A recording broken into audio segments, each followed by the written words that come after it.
Hello students, मैं Abhishek Kumar Jain, Hindi educator.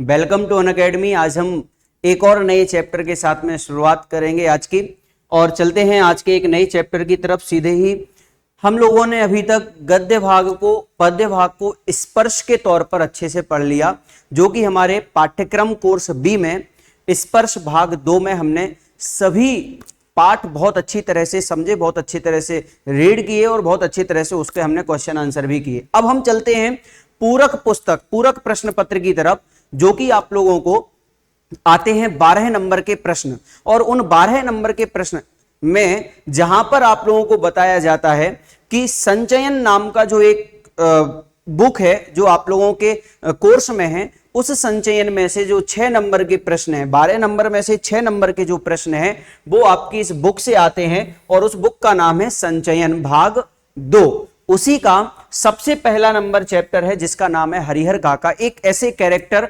जिनकी स्थिति को पढ़ करके हम सभी ये समझेंगे कि आप लोगों में और हम लोगों में और उस समय के दौर पर हरिहर काका को किस तरह का एक कहें कि किस तरह से उन्होंने अपने जीवन में परिस्थितियों को सहन किया है, वो सारी चीजें आज हम इस चैप्टर में पढ़ेंगे। तो आइए चलते हैं। मिथिलेश्वर जो कि इस चैप्टर के राइटर हैं, और ये मिथिलेश्वर जो हैं वो हरिहर काका की बहुत घनिष्ठ हैं। जितना कि हरिहर काका अपने बेटों को, या कहें कि जितना हरिहर काका अपने बेटों के लिए नहीं मानते थे, उतने उससे ज्यादा मिथिलेश्वर को अपना सगा मानते थे, और इस तरह से भी उनको समझते थे कि आज जो हम इस चैप्टर में पढ़ेंगे वही चैप्टर में आप लोगों को बहुत अच्छी तरह से आगे के लिए भी रिकवर करेगा।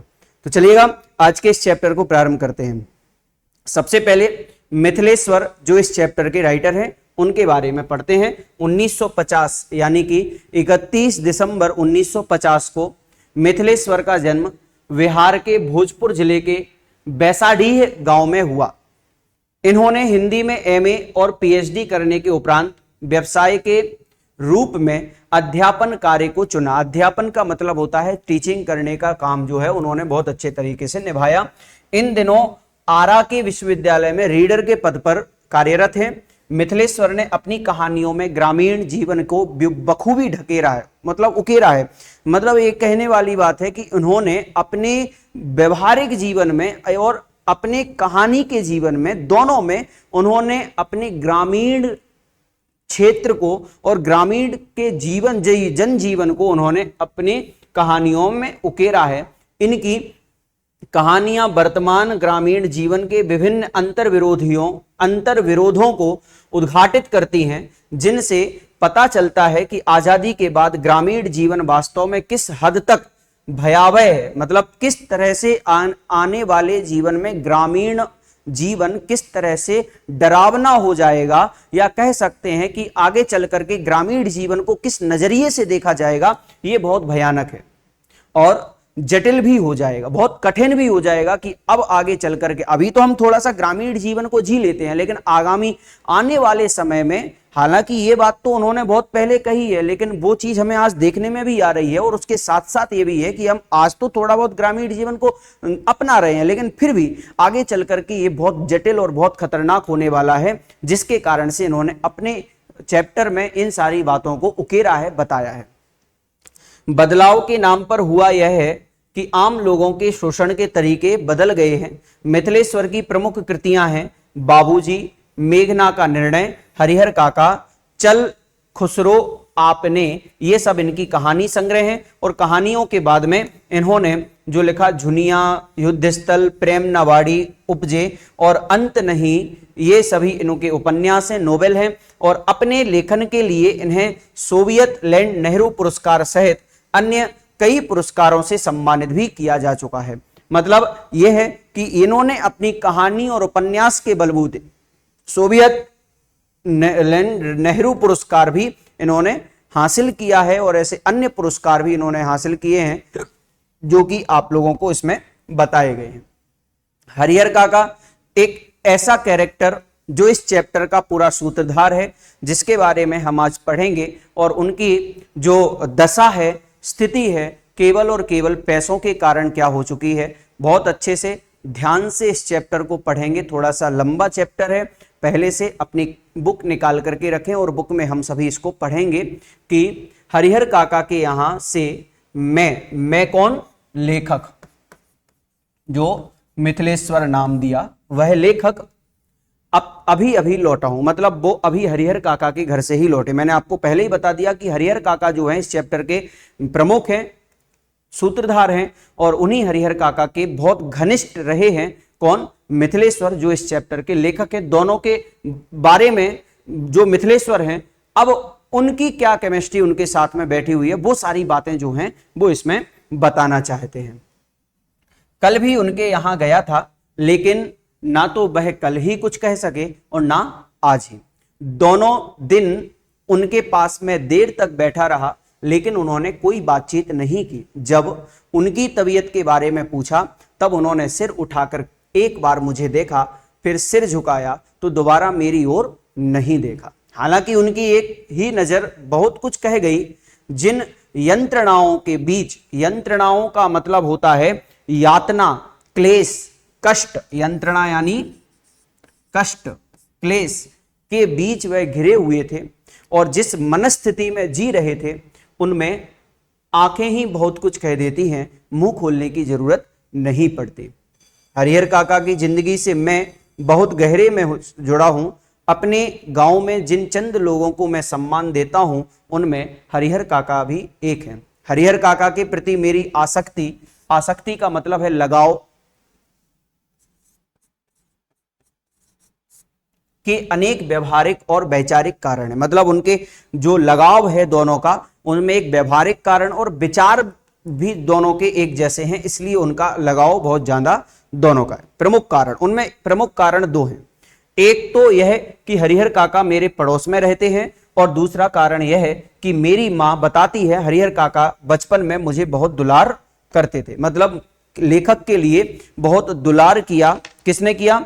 जो उनके हरिहर काका हैं, उन्होंने उनके लिए बहुत बचपन में बहुत दुलार दिलाया, खिलाया, प्रेम किया। इसलिए उनकी मां इस तरह से उनको बताती रही, जिनसे कि उनका दूसरा कारण बना। अपने कंधे पर बैठाकर घुमाया करते। एक पिता अपने बच्चे को जितना प्यार करता है, उससे कहीं ज्यादा प्यार हरिहर काका मुझे करते थे। और जब मैं सयाना हुआ, यानी कि समझदार हुआ, तब मेरी पहली दोस्ती हरिहर काका के साथ ही हुई। हरिहर काका ने भी जैसे मुझसे दोस्ती के लिए ही इतनी उम्र तक प्रतीक्षा की थी। मां बताती है कि मुझसे पहले गांव में किसी अन्य से उनकी इतनी गहरी दोस्ती नहीं हुई थी। वह मुझसे कुछ भी नहीं छिपाते थे, खूब खुलकर बातें करते थे, लेकिन फिलहाल मुझसे भी कुछ कहना उन्होंने बंद कर दिया था। उनकी इस स्थिति ने मुझे चिंतित कर दिया। चिंतित का मतलब होता है कि सोचने पर मजबूर कर दिया। जैसे कोई नाव बीच मझधार में फंसी हो। मझधार का मतलब होता है बीचों बीच, जल में बीचों बीच फंसी हुई हो, और उस पर सवार लोग चिल्लाकर भी अपनी रक्षा ना कर सकते हो, क्योंकि उनकी चिल्लाहट दूर तक फैले सागर के बीच उठती गिरती लहरों में विलीन हो जाती है, यानी कि छिप जाती है। क्या हो जाती है? छिप जाती है। विलीन हो जाने के कारण अतिरिक्त कर ही क्या सकती है? मौन होकर जल समाधि लेने के अतिरिक्त कोई दूसरा विकल्प नहीं। लेकिन मन इसे मानने को कतई तैयार नहीं।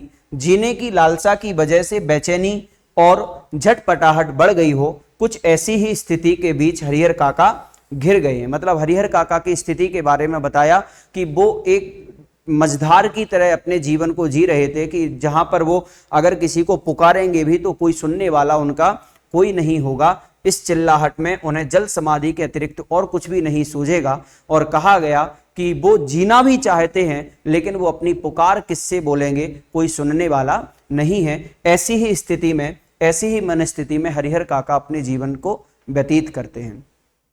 हरिहर काका के बारे में मैं सोचता हूं तो मुझे लगता है कि वह यह समझ नहीं पा रहे हैं कि कहें तो क्या कहें।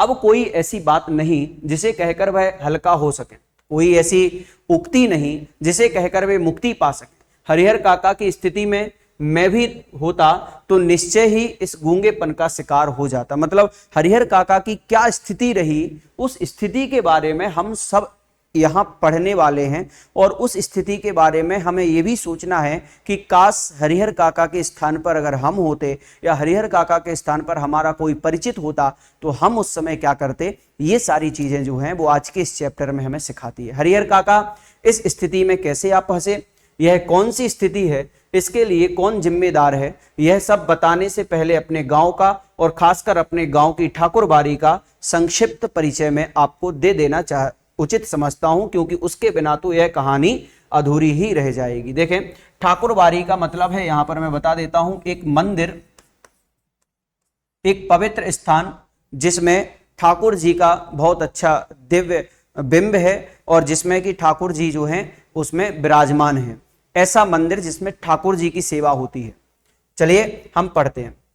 मेरा गांव कस्बाई शहर आरा से, आरा एक डिस्ट्रिक्ट है बिहार राज्य में, से 40 किलोमीटर की दूरी पर है। हसन बाजार बस स्टैंड के पास। गांव की कुल आबादी 2,500-3 हजार होगी। गांव में 3 प्रमुख स्थान है। गांव के पश्चिम किनारे का बड़ा सा तालाब, गांव के मध्य स्थित बरगद का पुराना वृक्ष और गांव के पूरब में ठाकुरबाड़ी का विशाल मंदिर, ठाकुर जी का विशाल मंदिर जिसे गांव के लोग ठाकुरबाड़ी कहते थे। ध्यान रखना, आपको प्रश्न आ सकता है कि ठाकुरबाड़ी, लोग ठाकुरबाड़ी के नाम से क्यों जानते थे, ठाकुरबाड़ी क्या होता है। तो इस चैप्टर के नाम से आपको बताना है, जहां पर ठाकुर जी विराजमान होते हों उसे ठाकुरबाड़ी कहते हैं। यह प्रश्न आ सकता है आपके। दूसरा, गांव में इस ठाकुरबाड़ी की स्थापना कब हुई, इसकी ठीक ठीक जानकारी किसी को नहीं। इस संबंध में गांव में जो कहानी प्रचलित है वह यह है कि वर्षों पहले जब यह गांव पूरी तरह बसा भी नहीं था, कहीं से एक संत आकर इस स्थान पर झोपड़ी बना रहने लगे थे। वह सुबह शाम यहाँ ठाकुर जी की पूजा करते थे, लोगों से मांग कर खा लेते थे और पूजा पाठ की भावना जागृत करते थे। बाद में लोगों ने चंदा करके यहाँ ठाकुरबाड़ी का एक छोटा सा मंदिर बनवा दिया। फिर जैसे जैसे गांव बसता गया और आबादी बढ़ती गई, मंदिर के कलेवर में भी विस्तार होता गया। कलेवर का मतलब होता है कि मंदिर का जो एक स्ट्रक्चर है, मंदिर का जो एक प्रांगण है, वो भी क्या होने लगा, बड़ा होने लगा। लोग ठाकुर जी को मनौती मानते थे। मनौती का मतलब होता है कि जो हम मांगे वो पूरा हो जाए, इसलिए वहां के भगवान को वो मनौती मानते थे कि पुत्र हो, मुकदमे में विजय हो, लड़की की शादी अच्छे घर में तय हो, लड़के को नौकरी मिल जाए, फिर इसमें जिनको सफलता मिलती वह खुशी में ठाकुर जी पर रुपए, जेवर, अनाज चढ़ाते। अधिक खुशी होती तो ठाकुर जी के नाम अपने खेत का एक छोटा सा टुकड़ा लिख देते। यह परंपरा आज तक जारी है। अधिकांश लोगों को विश्वास है कि उन्हें अच्छी फसल होती है तो ठाकुर जी की कृपा से, मुकदमे में उनकी जीत होती है तो ठाकुर जी के चलते, लड़की की शादी इसलिए जल्दी तय हो गई क्योंकि ठाकुर जी की मनौती मनाई थी। लोगों के इस विश्वास का ही यह परिणाम है कि गांव की अन्य चीजों की तुलना में ठाकुरबाड़ी का विकास 1000 गुना अधिक हुआ है, क्योंकि ये सभी मान्यताओं के कारण से जहां विकास होना चाहिए वहां नहीं हो करके और उससे 1000 गुना विकास जो है उस ठाकुरबाड़ी, उस पवित्र स्थान को हुआ है।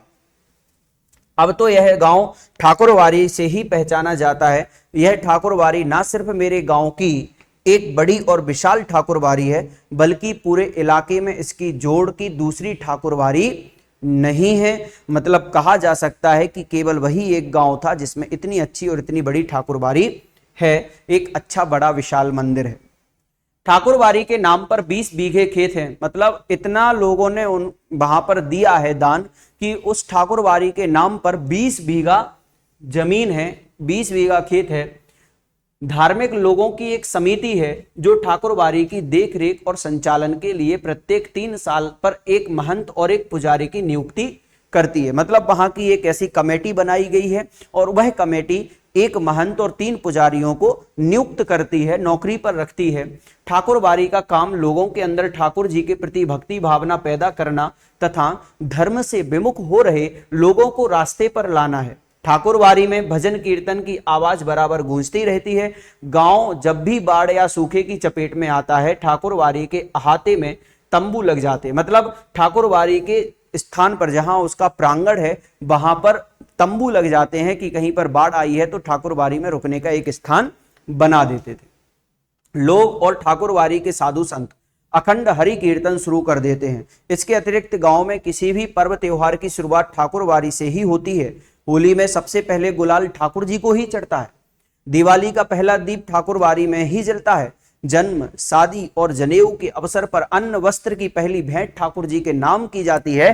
ठाकुरबाड़ी के ब्राह्मण साधु व्रत कथाओं के दिन घर घर घूमकर कथा वाचन करते हैं। लोगों के खलिहान में, खलिहान का मतलब होता है जहां पर खेती बाड़ी होती है, खेत हैं, ऐसे खलिहान में जब फसल की दवनी का मतलब होता है कटाई होती है, तब अनाज की ढेरी तैयार हो जाती है, तब ठाकुर जी के नाम अगउम निकाल कर ही लोग अनाज अपने घर ले जाते। अगउम का मतलब होता है प्रसाद, यानी जो अनाज उनके खेत से निकला है उसमें से कुछ अनाज जो है वो कहां पर दे देना, वो अनाज थोड़ा सा जो है ठाकुरबाड़ी पर चढ़ा करके और बाद में ऐसे दे देते थे। इसके बाद में ठाकुरबाड़ी के साथ अधिकांश लोगों का संबंध बहुत ही घनिष्ठ है। घनिष्ठ का मतलब अगाढ़ है, बहुत ज्यादा है। मन और तन दोनों स्तर पर, मतलब केवल मन ही नहीं, शरीर ही नहीं, अपने मन से भी पूरा ठाकुरबाड़ी को अपना सब कुछ मानते हैं। तन से यानी अपने शरीर से भी ठाकुरबाड़ी को बहुत अच्छा मानते हैं। कृषि कार्य से अपना बचा हुआ समय वे ठाकुरबाड़ी में ही बिताते हैं। ठाकुरबाड़ी में साधु संतों का प्रवचन सुन और ठाकुर जी का दर्शन कर वे अपना यह जीवन सार्थक मानने लगते हैं। उन्हें यह महसूस होता है कि ठाकुरबाड़ी में प्रवेश करते ही वे पवित्र हो जाते हैं। उनके पिछले सारे पाप अपने आप खत्म हो जाते हैं। परिस्थितिवश इधर हरिहर काका ने ठाकुरबाड़ी में जाना बंद कर दिया है। पहले वह अक्सर ही ठाकुरबाड़ी में जाते थे मन बहलाने के लिए। कभी कभी मैं भी ठाकुरबाड़ी में जाता हूं, लेकिन वहां के साधु संत मुझे फूटी आंखों नहीं सुहाते। काम धाम करने में उनकी कोई रुचि नहीं। ठाकुर जी को भोग लगाने के नाम पर दोनों जून हलवा पूड़ी खाते और आराम से पड़े रहते। उन्हें अगर कुछ आता है तो सिर्फ बात बनाना आता है। देखिएगा, इस चैप्टर में जो थोड़ी सी और अच्छी सी बात बताई गई है वो बात यह है कि जो मिथिलेश्वर हैं, जो इस कहानी के लेखक हैं, अब यहां ये बताया गया कि हरिहर काका भी पहले ठाकुरबाड़ी में जाते थे, लेकिन अभी कुछ समय से वो नहीं गए हैं, लेकिन कभी कभी चले जाते थे।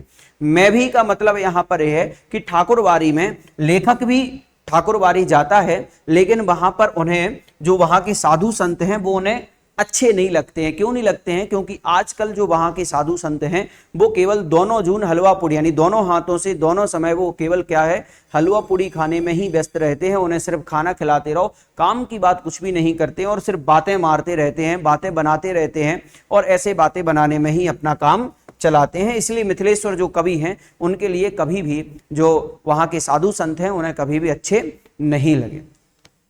हरिहर काका 4 भाई हैं, सबकी शादी हो चुकी है। हरिहर काका के अलावा सबके बाल बच्चे हैं।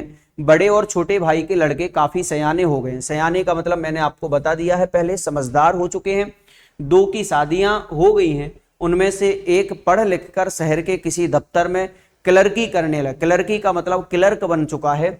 और लेकिन हरिहर काका की अपनी देह से कोई औलाद नहीं, मतलब हरिहर काका के पास कोई भी संतान नहीं है। भाइयों में हरिहर काका का नंबर दूसरा है। औलाद के लिए उन्होंने 2 शादियां की।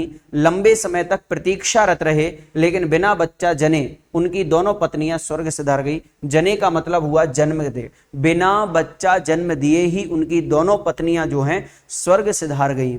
लोगों ने तीसरी शादी करने की सलाह भी दी, लेकिन अपनी गिरती हुई उम्र और धार्मिक संस्कारों की वजह से हरिहर काका ने इनकार कर दिया कि वो विवाह नहीं करेंगे।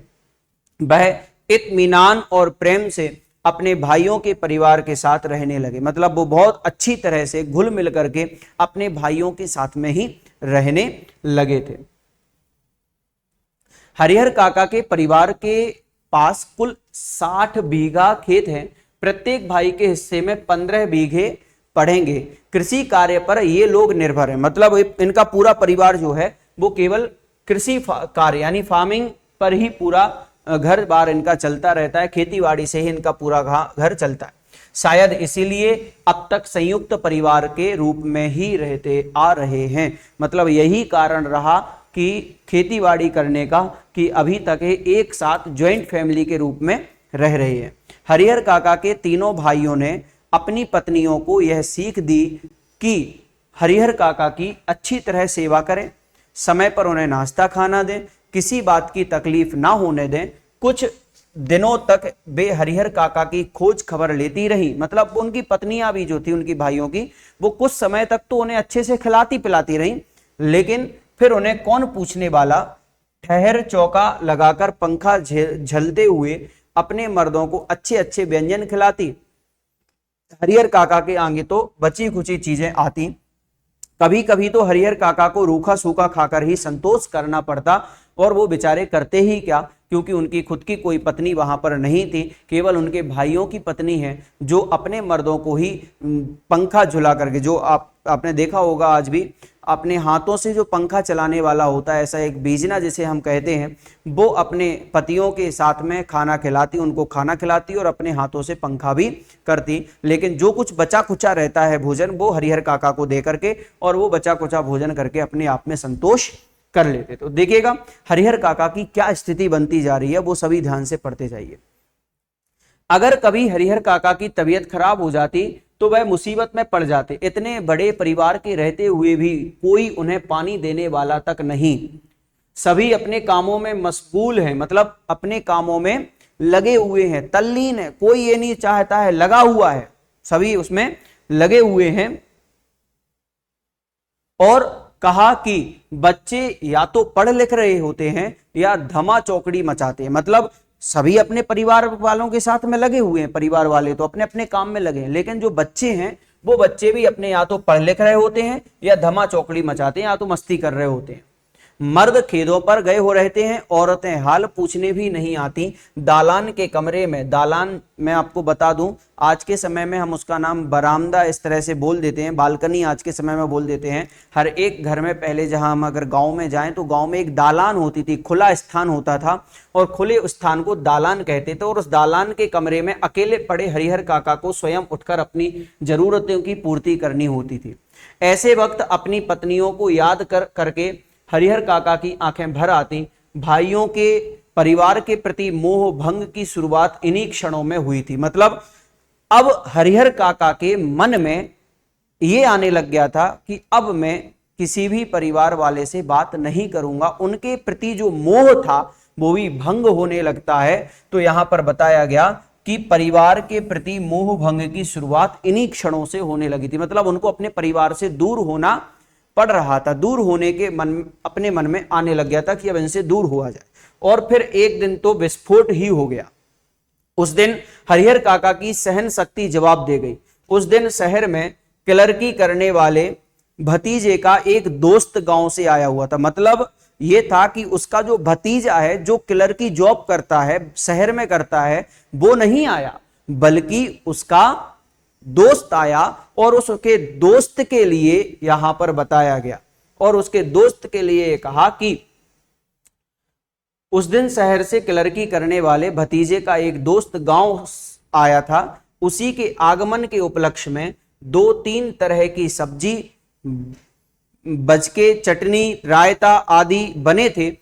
बीमारी से उठे हरिहर काका का मन स्वादिष्ट भोजन के लिए बेचैन था। मन ही मन उन्होंने अपने भतीजे के दोस्त की सराहना की, मतलब मन ही मन ये कहा कि चलो कम से कम ये आए तो अच्छे व्यंजन खाने को मिल जाएंगे, जिसके बहाने उन्हें अच्छी चीजें खाने को मिलने वाली थी। लेकिन बातें बिल्कुल विपरीत हुई।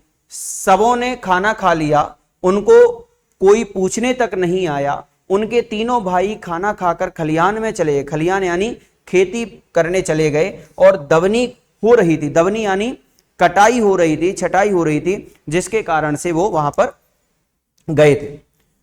वे इस बात के प्रति निश्चिंत थे कि हरिहर काका को तो पहले ही खिला दिया गया होगा। उन भाइयों के मन में यह था कि हरिहर काका के लिए तो पहले ही भोजन खिला दिया होगा, अब हम निश्चित होकर के अपने खेती करने चले जाते हैं। अंत में हरिहर काका ने स्वयं दालान के कमरे से निकलकर हवेली में प्रवेश किया। तब उनके छोटे भाई की पत्नी ने रूखा सूखा खाना लाकर उनके सामने परोस दिया, भात, मठा और अचार।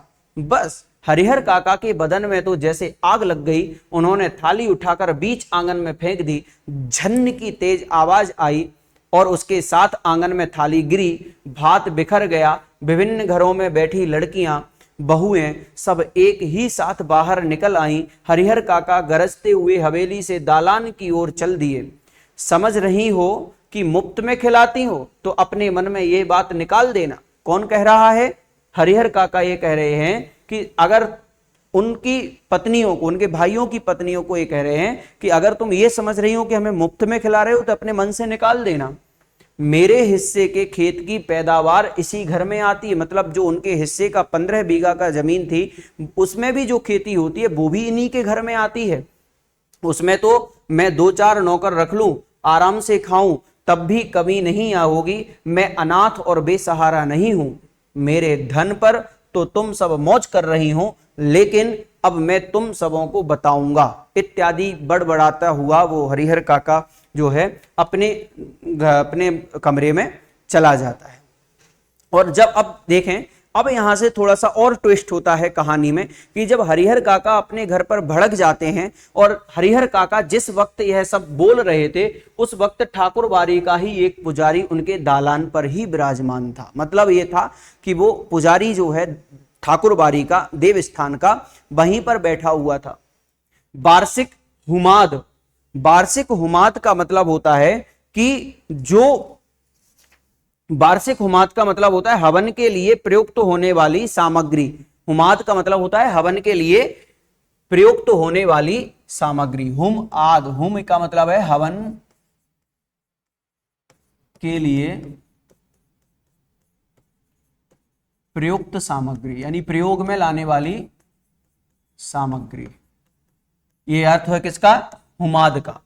तो हुमाद के लिए वहीं पर घी और शकील लेने आए थे। शकील समझते हैं सभी, शाकल जो होती है जिससे हम घी चढ़ाते हैं हवन में। आप लोगों ने देखा होगा घी चढ़ाने का जो पात्र होता है, घी चढ़ाने का जो अस्त्र होता है उसको कहते हैं शकील। तो वो घी और शकील लेने के लिए आया हुआ था जो हवन में काम आने वाला था। लौटकर उन्होंने महंत जी को विस्तार के साथ सारी बात बताई। किसने? पुजारी ने महंत जी को सारी बातें बता दी और उनके कान खड़े हो गए। वह दिन उन्हें बहुत शुभ महसूस हुआ। उस दिन को उन्होंने ऐसे ही गुजर जाने देना उचित नहीं समझा। उन्होंने सोचा कि अगर मैं इस दिन को ऐसे ही गुजर जाने दूंगा तो आज का दिन शुभ कैसे होगा। तो उन्होंने अपनी बुद्धि चढ़ाई, जो साधु वाली बुद्धि होती है, अब उन्होंने यहां पर चलाई और कहा कि देखें, उस दिन को उन्होंने ऐसे ही गुजर जाने देना उचित नहीं समझा। तत्क्षण यानी तुरंत, बिना किसी समय गवाए हुए, टीका तिलक लगा, कंधे पर राम नामी लिखी चादर डाल ठाकुरवाड़ी से चल पड़े। संयोग अच्छा था, हरिहर के दालान तक नहीं जाना पड़ा, रास्ते में ही हरिहर मिल गए। मतलब हरिहर काका दालान से अपने कमरे में नहीं जाकर के और वो ठाकुरवाड़ी की तरफ या कहें कि खेत की तरफ जा रहे होंगे तो बाहर ही मिल गए। किसको मिल गए? महंत को मिल गए। और महंत को संयोग से वहां बाहर मिल गए रास्ते में ही, तो गुस्से में घर से निकल गए, खलियान की तरफ जा रहे थे। खलियान का मतलब होता है वो अपने खेत की तरफ जा रहे थे, लेकिन महंत जी ने उन्हें खलियान की ओर नहीं जाने दिया, अपने साथ ठाकुरवाड़ी पर लेते आए। मतलब वो अपने साथ कहां ले गए? ठाकुरवाड़ी में ले गए, देव स्थान पर ले गए। फिर एकांत कमरे में उन्हें बैठा खूब प्रेम से समझाने लगे कि हरिहर, यहां कोई किसी का नहीं है, सब माया का बंधन है। तो धार्मिक प्रवृत्ति का आदमी है, मैं समझ नहीं पा रहा हूं कि तुम इस बंधन में कैसे फंस गए। ईश्वर में भक्ति लगाओ, उसके सिवाय कोई तुम्हारा अपना नहीं। पत्नी, बेटे, भाई, बंधु सब स्वार्थ के साथी हैं। जिस दिन उन्हें लगेगा कि तुमसे उनका स्वार्थ सधने वाला नहीं, उस दिन वे तुम्हें पूछेंगे तक नहीं। इसलिए ज्ञानी, संत, महात्मा ईश्वर के सिवा किसी और में प्रेम नहीं लगाते।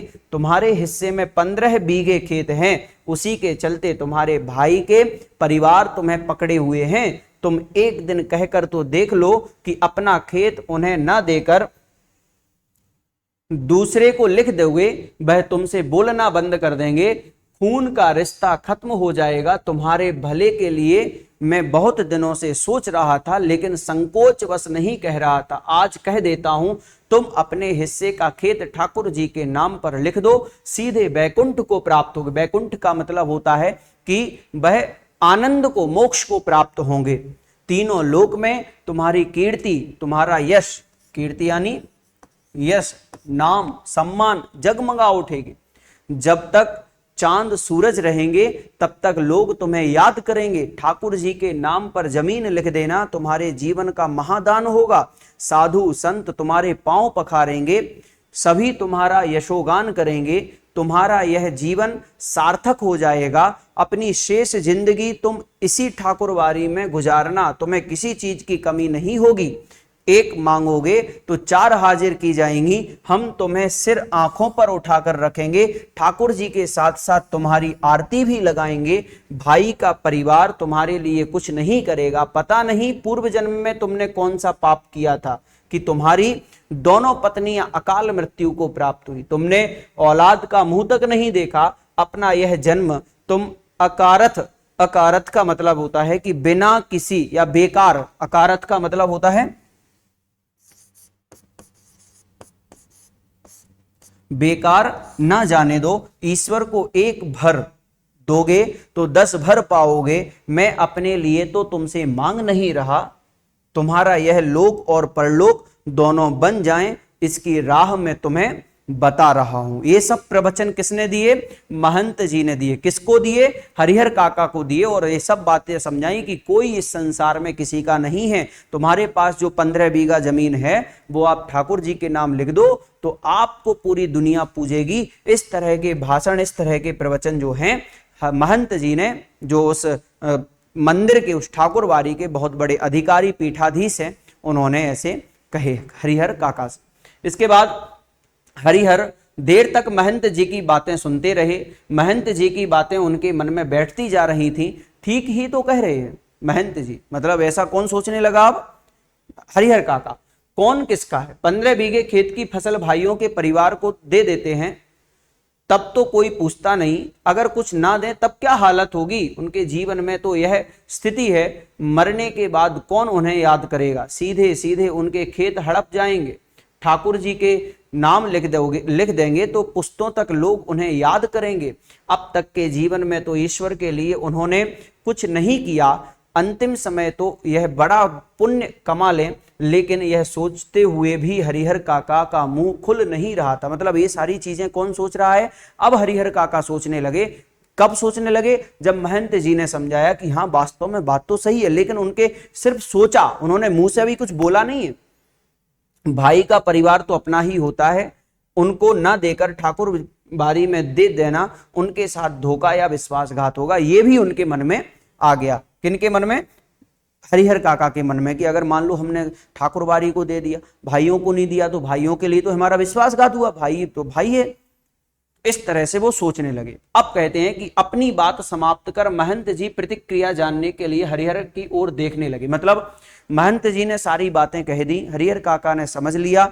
अब महंत जी हरिहर काका को देख रहे, कम से कम कुछ तो बोलेंगे, कुछ तो उत्तर देंगे। तो वो उत्तर खोजने के लिए हरिहर की तरफ देखने लगे। और उन्होंने मुंह से तो कुछ नहीं कहा, लेकिन उनके चेहरे के परिवर्तित भाव महंत जी की अनुभवी आंखों से छिपे ना रह सके। मतलब महंत जी ने इतने लोगों को इस तरह से भटकाया, इस तरह से समझाया कि हरिहर काका भी समझ गए। तो उनका जो परिवर्तित जो मुख था, उनका जो चेंज हुआ एक मुख था, मुंह था, उससे वो पहचान गए कि हाँ थोड़ा सा असर तो हरिहर के ऊपर होने लगा। अपनी सफलता पर महंत जी को बहुत खुशी हुई। उन्होंने सही जगह वार किया। इसके बाद उसी वक्त ठाकुरवारी के 2 सेवकों को बुलाकर आदेश दिया कि एक साफ सुथरे कमरे में पलंग पर बिस्तरा लगाकर उनके आराम का इंतजाम करो। फिर तो महंत जी के कहने में जितना समय लगा था उससे कम समय में ही सेवकों ने हरिहर काका के मना करने के बावजूद भी एक सुंदर कमरे में पलंग पर जा लिटाया। और महंत जी, उन्होंने पुजारी जी को यह समझा दिया कि हरिहर के लिए विशेष रूप से भोजन की व्यवस्था करें। हरिहर काका को महंत जी एक विशेष उद्देश्य से ले गए थे, इसलिए ठाकुरबारी में चहल पहल शुरू हो गई। मतलब ये था कि अभी तक ठाकुरबारी में महंत जी और हरिहर काका और पुजारी और कुछ सेवकों के अलावा कोई नहीं था।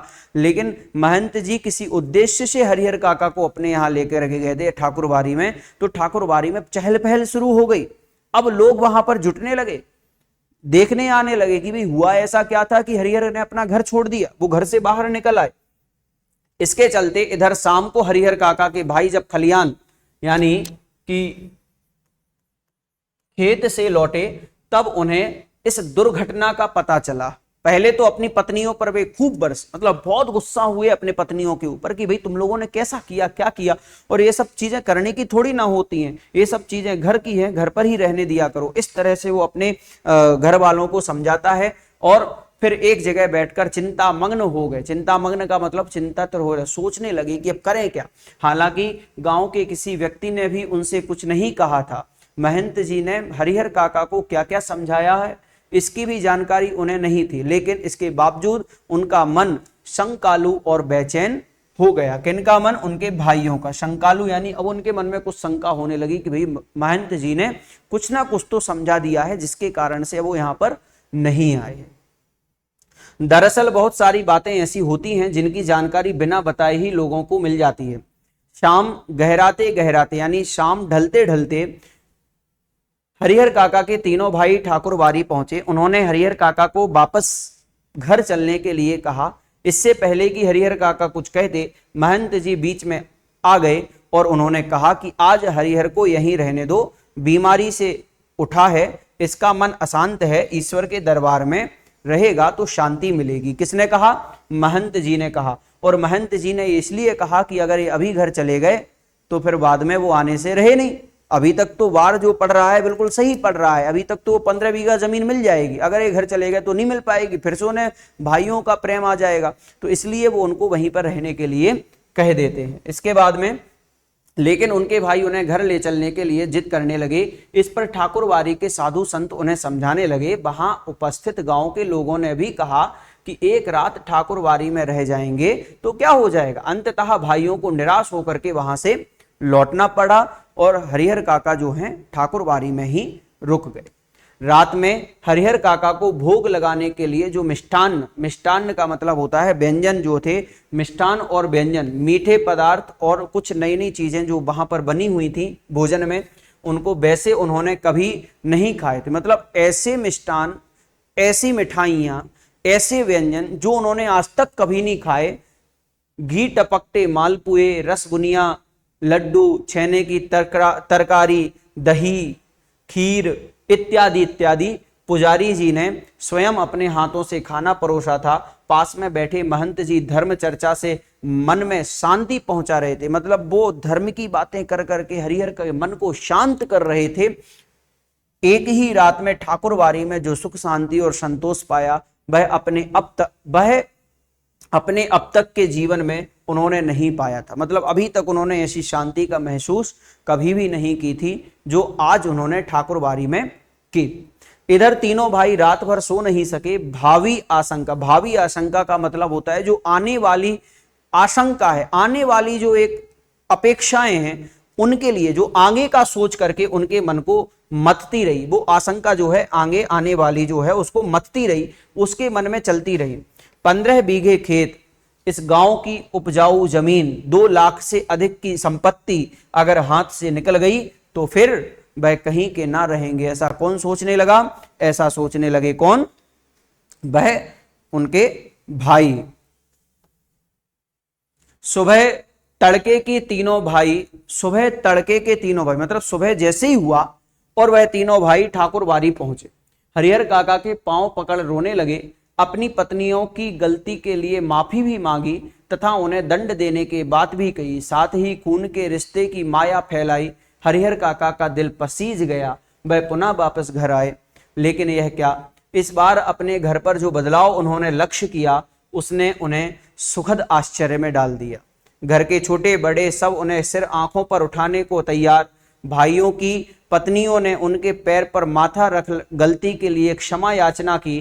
फिर उनकी आवभगत का मतलब होता है कि उनकी बहुत सारी अवमाननाएं जितनी भी थी, जो भी वो करती थी, उसके लिए आवभगत करने लगी। मतलब और ज्यादा पूछने लगी। अभी तक तो किसी को नहीं पूछ रहे थे, लेकिन अब और ज्यादा पूछने लगी और खातिरदारी भी शुरू कर दी। वैसी खातिर किसी के यहाँ मेहमान आने पर भी नहीं होती। उनके रुचि और इच्छा के मुताबिक दोनों जून खाना नाश्ता तैयार।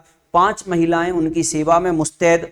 3 भाइयों की पत्नियां और 2 उनकी बहुएं हरिहर काका आराम से दालान में पड़े रहते। जिस किसी चीज की इच्छा होती आवाज लगाते ही हाजिर हो जाती। वे समझ गए थे कि यह सब महंत जी के चलते ही हो रहा है, इसलिए महंत जी के प्रति उनके मन में आदर और श्रद्धा के भाव निरंतर बढ़ते ही जा रहे थे। मतलब अभी भी हरिहर काका के मन में यह चल रहा था कि ये जो हो रहा है ये सब किसके कहने पर हो रहा है, महंत जी के कारण हो रहा है। तो उनके लिए महंत जी के लिए उनके मन में और भी आदर सम्मान आ गया। बहुत बार ऐसा होता है कि बिना किसी के कुछ बताए गांव के लोग असली तथ्य से स्वयं वाकिफ हो जाते हैं। हरिहर काका की इस घटना के साथ ऐसा ही हुआ। दरअसल लोगों की जुबान से घटनाओं की जुबान ज्यादा पैनी और असरदार होती है। घटनाएं स्वयं ही बहुत कुछ कह देती हैं, लोगों के कहने की जरूरत नहीं रहती। ना तो गांव के लोगों से महंत जी ने ही कुछ कहा था और ना ही हरिहर काका ने के भाइयों ने ही। इसके बावजूद गांव के लोग सच्चाई से अवगत हो गए थे। फिर तो गांव की बैठकों में बातों का जो सिलसिला चल निकला उसका यही कहीं कोई अंत नहीं। हर जगह उन्हीं का प्रसंग शुरू। कुछ लोग कहते कि हरिहर को अपनी जमीन ठाकुर जी के नाम लिख देनी चाहिए, इससे उत्तम और कुछ नहीं, इससे कीर्ति भी अचल बनी रहेगी। इसके विपरीत कुछ लोग की मान्यता यह थी कि भाई का परिवार तो अपना ही होता है, अपनी जायदाद उन्हें ना देना, उनके साथ अन्याय करना होगा, खून के रिश्ते के बीच दीवार बनानी होगी। मतलब यह है कि अब जो बातें गांव में नहीं होनी चाहिए, जो बातें किसी ने नहीं बताई हो, लेकिन ऐसी कोई घटना घट जाए जिस घटना से पूरा गांव अवगत हो जाए, पता चल जाए कि आज ऐसा हुआ था और ऐसा होने वाला है, तो सारे के सारे गांव में जो है पूरी की पूरी बात फैल गई और लोगों में मीटिंग स्टार्ट हो गई, बैठकें हो गई कि भाई अब ठाकुरबाड़ी के लिए जमीन दी जाए या फिर किसके लिए, खुद के भाइयों के लिए दी जाए। तो इनमें बहुत सारी चर्चाएं छिड़ने लगी। 2 पक्ष बन गए। एक बोलता है कि ठाकुरबाड़ी को जमीन दे देनी चाहिए, एक बोलते हैं कि नहीं देनी चाहिए, केवल अपने भाइयों को देनी चाहिए। अब देखते हैं कि आगे क्या होता है। चलते हैं। जितने मुंह उतनी बातें, मतलब जितने लोग होंगे उतनी ही बातें करने वाले हो जाएंगे। ऐसा जबरदस्त मसला पहले कभी नहीं मिला था, इसलिए लोग मौन होना नहीं चाहते थे, अपने अपने तरीके से समाधान ढूंढ रहे थे और प्रतीक्षा कर रहे थे कि कुछ घटित हो। मतलब लोग ये सोच रहे थे, प्रतीक्षा कर रहे थे कुछ तो हो, कुछ तो आगे बढ़े ये बात। अपने अपने तरीके से समाधान ढूंढ रहे थे। हालांकि इसी क्रम में बातें गर्माहट भरी भी होने लग गई थी। लोग प्रत्यक्ष और परोक्ष रूप से 2 वर्गों में बंटने लगे थे। कई बैठकों में दोनों वर्गों के बीच आपस में तू मैं भी होने लगी थी। एक वर्ग के बीच लोग चाहते थे कि हरिहर अपने हिस्से की जमीन ठाकुर जी के नाम लिख दें, तब यह ठाकुर जी न सिर्फ इलाके की ही सबसे बड़ी ठाकुरबाड़ी होगी बल्कि पूरे राज्य में इसका मुकाबला कोई दूसरी ठाकुरबाड़ी नहीं कर सकेगी। इस वर्ग के लोग धार्मिक संस्कारों के लोग हैं, साथ ही किसी न किसी रूप में ठाकुरबाड़ी से जुड़े हैं। असल में सुबह शाम जब ठाकुर जी को भोग लगाया जाता तब साधु संतों के साथ गांव के कुछ पेटू और चटोर किस्म के लोग प्रसाद पाने के लिए वहां जुट जाते हैं। ये लोग इसी वर्ग के हिमायती हैं। हिमायती का मतलब जो लोग सिर्फ ठाकुरबाड़ी के लिए ही सोच रहे हैं। और दूसरा वर्ग वह था जिसमें गांव के प्रगतिशील विचार वाले लोग तथा वैसे किसान हैं जिनके यहाँ हरिहर जैसे औरत मर्द पल रहे हैं। गांव का वातावरण तनावपूर्ण हो गया था और लोग कुछ घटित होने की प्रतीक्षा करने लगे थे। इधर भावी आशंकाओं को मद्देनजर रखते हुए हरिहर काका के भाई उनसे यह निवेदन करने लगे थे कि अपनी जमीन वे उन्हें लिख दें, उनके सिवाय उनका कोई भी अपना नहीं है।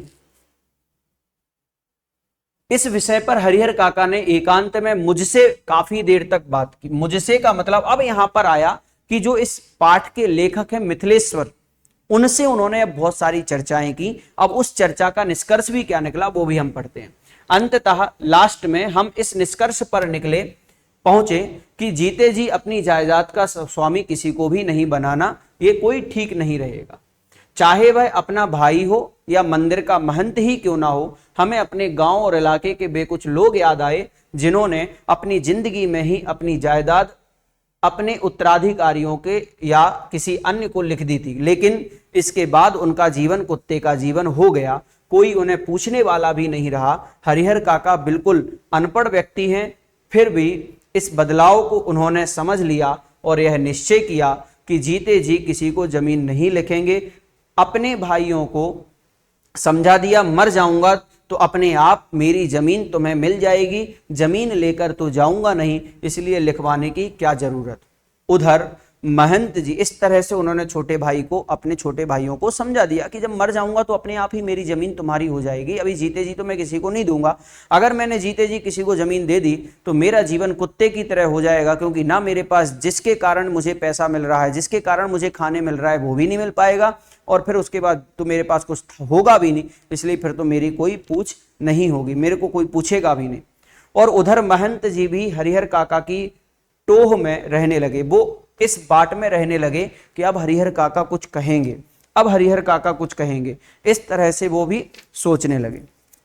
जहां कहीं एकांत पाते कह उठते विलंब ना करो हरिहर, जहां कहीं भी महंत जी को हरिहर काका अकेले में मिल जाएं तो वहां पर वो टोक देते कि विलंब ना करो। विलंब का मतलब देरी, विलंब का मतलब देरी ना करो, शुभ काम में देर नहीं करते, चलकर ठाकुर जी के नाम जमीन वय से बेमान आएगा, जमीन वय कर दो, मतलब वहां पर लिख दीजिए, उसकी वसीयत जो है वो आप लिख दीजिए, वसीयत कर दो, फिर पूरी जिंदगी ठाकुरबाड़ी में राज करो, मरोगे तो तुम्हारी आत्मा को ले जाने के लिए स्वर्ग से विमान आएगा, देवलोक को प्राप्त करोगे। ऐसी ऐसी बातें फिर से वो जो है हरिहर काका को कहने लगे और हरिहर काका के लिए वो अपनी बातों में और लाने लगे। अब चलते हैं आगे, अभी तो बहुत अच्छा लगेगा अभी आपको इस चैप्टर में, देखते हैं, बिल्कुल बोर नहीं होना है, हमें और अच्छे से इसको समझना है कि अब आगे कहा कि लेकिन हरिहर काका ना हाँ कहते और ना ही ना करते।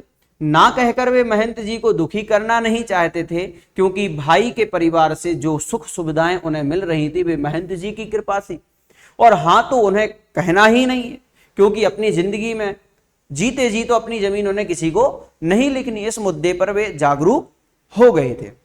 अब होगा क्या, ना तो वो हाँ कह रहे और ना ही वो ना कह रहे। अब क्या होगा, अब इसमें थोड़ा सा ट्विस्ट आता है। अब थोड़ी देर, अब कुछ दिनों बाद में जो महंत अपने कारनामों से जानने लगा, अभी तक तो महंत जी ने बहुत अच्छे से समझाया, अब आगे क्या होता है वो अभी और पढ़ेंगे। अब इसमें थोड़ा सा और अच्छा दृश्य बनेगा, समझते जाना। पर बीतते समय के अनुसार, यानी जैसे जैसे समय बीतता गया, महंत जी की चिंताएं भी बढ़ती जा रही थी। जाल में फंसी चिड़िया पकड़ से बाहर हो गई थी। महंत जी इस बात को सह नहीं पा रहे थे। महंत जी को लग रहा था कि हरिहर धर्म संकट में पड़ गया है। एक ओर वह चाहता है कि ठाकुर जी को लिख दूं, किंतु दूसरी ओर भाई के परिवार के माया मोह में बंध जाता है। इस स्थिति में हरिहर का अपहरण कर जबरदस्ती उससे लिखवाने के अतिरिक्त दूसरा कोई विकल्प नहीं। बाद में हरिहर स्वयं राजी हो जाएगा। देखिएगा, महंत जी के मन में अब एक कीड़ा और आया कि अगर ऐसा नहीं हुआ तो फिर क्या होगा। तो उन्हें लगा कि अब हरिहर काका का अपहरण कर लो, किडनैप कर लो, उनको ले आओ और उनको ले करके आओ, तो फिर हम उनसे जबरदस्ती लिखवा लेंगे और फिर बाद में तो वो राजी हो ही जाएगा। फिर कहा, महंत जी लड़ाकू और दबंग प्रकृति के आदमी हैं। मतलब महंत जी तो जो थे वो लड़ाकू थे, लड़ने वाले थे, वो जब चाहे लड़ देते थे, जब चाहे उनके मन में आ जाता था चलो आज तो इनके घर पर ऐसे चाहे, तो लड़ाकू प्रवृत्ति के थे, दबंग थे।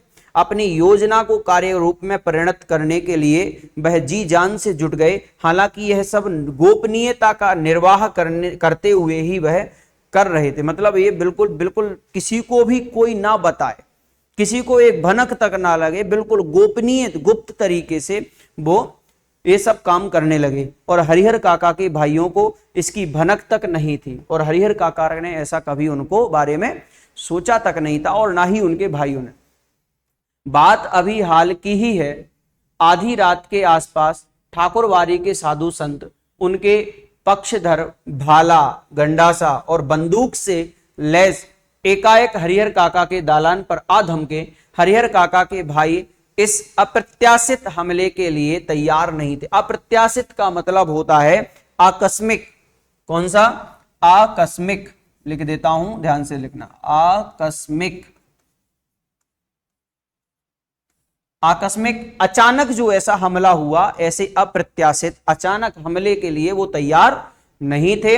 इससे पहले कि वे जवाबी कार्रवाई करें और गुहार लगाकर अपने लोगों को जुटाएं, तब तक आक्रमणकारी जो आक्रमण करने के लिए आए थे उनको पीठ पर लाद कर चंपत हो गए, यानी कि भाग गए। किसको लाद कर? हरिहर काका को। गांव में किसी ने ऐसी घटना नहीं देखी थी, ना सुनी ही थी। सारा गांव जाग गया। शुभ चिंतक तो उनके यहां जुटने लगे, लेकिन अन्य लोग अपने दालान और मकान की छतों पर जमा होकर आहट लेने और बातचीत करने लगे। मतलब वो अब बहुत है ना, खुशफुसाहट, आपस में चर्चाएं करना।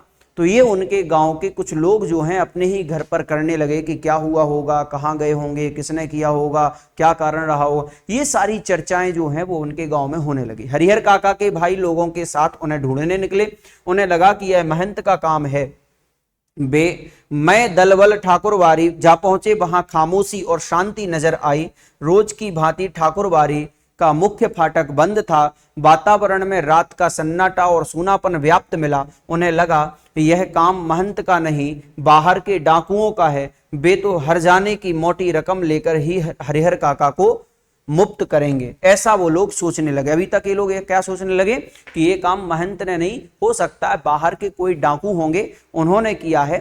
तो इस तरह से वो थोड़ी बहुत बातें हुई। तो खोज में निकले लोग किसी दूसरी दिशा की ओर प्रस्थान करते कि इसी समय ठाकुरबाड़ी के अंदर से बातचीत करने की सम्मिलित किंतु धीमी आवाज सुनाई पड़ी। मतलब अब ये था, अब तो जैसे ही उन्होंने को लगा कि भी बाहर का कोई आदमी होगा, तो बाहर का आदमी होगा, तो वो वहां से जाने लगे। और जाने लगे तो जैसे ही वो जाने लगे तो उनके लिए ठाकुरबाड़ी के अंदर से थोड़ी सी धीमी आवाज में, खुशफुसाहट वाली आवाज में बातचीत सुनाई दी, आवाज सुनाई दी। सबके कान खड़े हो गए। उन्हें यकीन हो गया कि हरिहर काका इसी में है। अब क्या सोचना, वे ठाकुरबाड़ी का फाटक पीटने लगे। इसी समय ठाकुरबाड़ी की छत से रोड़े और पत्थर उनके ऊपर गिरने लगे। मतलब ठाकुरबाड़ी की छत पर भी जो लोग छुपे हुए थे, उन्होंने छोटे छोटे पत्थर उठाए और फेंकने लगे। वे तितर बितर होने लगे। अपने हथियार संभाले, लेकिन हथियार संभालने से पहले ही ठाकुरबाड़ी के कमरों की खिड़कियों से फायरिंग शुरू हो गई। एक नौजवान के पैर में गोली लग गई, वह गिर गया। उसके गिरते ही हरिहर काका के भाइयों के पक्षधर भाग चले। मतलब जो हरिहर काका के भाइयों के साथ में वहां पर गए थे, वो गोली चलते ही वहां से रफू चक्कर हो गए, भाग निकले। सिर्फ वे तीनों भाई बचे रह गए। अपने तीनों के बूते इस युद्ध को जीतना उन्हें संभव नहीं जान पड़ा, इसलिए वे कस्बे के पुलिस थाने की ओर दौड़ पड़े और वो पुलिस थाने जाकर के पुलिस वालों को लेकर के आ गए। इधर ठाकुरबाड़ी के भीतर महंत और उनके कुछ चंद विश्वासी साधु साधे और लिखे कागजों पर अनपढ़ हरिहर काका के अंगूठे के निशान जबरदन ले रहे थे। हरिहर काका तो महंत के इस व्यवहार से जैसे आसमान से जमीन में आ गए थे। मतलब अभी तक जो हरिहर काका के मन में महंत के लिए जो एक अपना एक आदर सम्मान था, अब उन्हें ऐसा लगने लगा कि वो आसमान से सीधे जमीन पर आ गए। ऐसा व्यवहार जो है महंत का उन्होंने कभी नहीं देखा था। उन्होंने सपने में भी नहीं सोचा था कि महंत जी इस रूप में भी आएंगे। जिस महंत को वह आदरणीय एवं श्रद्धेय समझते थे, वह महंत अब उन्हें घृणित, दुराचारी और पापी नजर आने लगा। घृणित का मतलब बिल्कुल धिक्कारने योग्य उनको लगने लगा। अब वह उस महंत की सूरत भी देखना नहीं चाहते थे। अब अपने भाइयों का परिवार महंत की तुलना में उन्हें ज्यादा पवित्र, नेक और अच्छा लगने लगा था। हरिहर काका ठाकुरबाड़ी से अपने घर पहुंचने के लिए बेचैन थे, लेकिन लोग उन्हें पकड़े हुए थे और महंत जी उन्हें समझा रहे थे कि तुम्हारे भले के लिए ही यह कह रहे हैं, यह सब किया गया। हरिहर, अभी तुम्हें लगेगा कि हम लोगों ने तुम्हारे साथ जोर जबरदस्ती की है, लेकिन बाद में तुम समझ जाओगे कि तुम जिस धर्म संकट में तुम पड़े थे, उससे उबारने के लिए यही एकमात्र रास्ता था। ऐसा कौन कह रहा है? ऐसा अभी महंत जी कह रहे हैं। और वो महंत जी, जिन महंत जी ने उनको जबरदस्ती किडनैप करा लिया है, अपहरण कर लिया है।